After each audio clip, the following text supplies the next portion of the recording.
जी तो नाज़रीन, इस वक्त मैं शाही पोलो ग्राउंड में मौजूद हूँ और यहाँ पर बहुत सारे फॉरनर और पाकिस्तानी टूरिस्ट यहाँ पर आए हुए हैं। इस वक्त हमारे साथ एक फॉरनर है। Hello Hello, how are you and where you are come from? I am Elise Eidemiller. I'm from the United States, and it's my first polo match. It's very exciting to be here. So you are here in Skardu.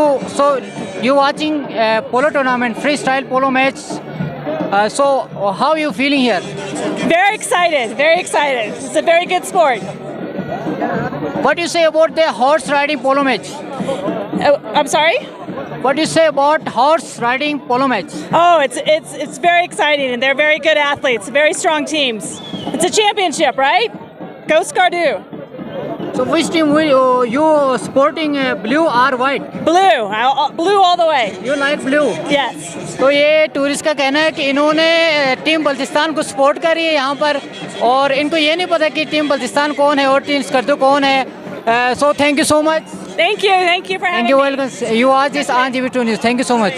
Majeed updates के लिए GB2 news HT YouTube channel को like करें, subscribe करें और bell icon पर ज़रूर click करें ताकि हमारी सारी वीडियोस आप लोगों को बर वक्त मिल सके।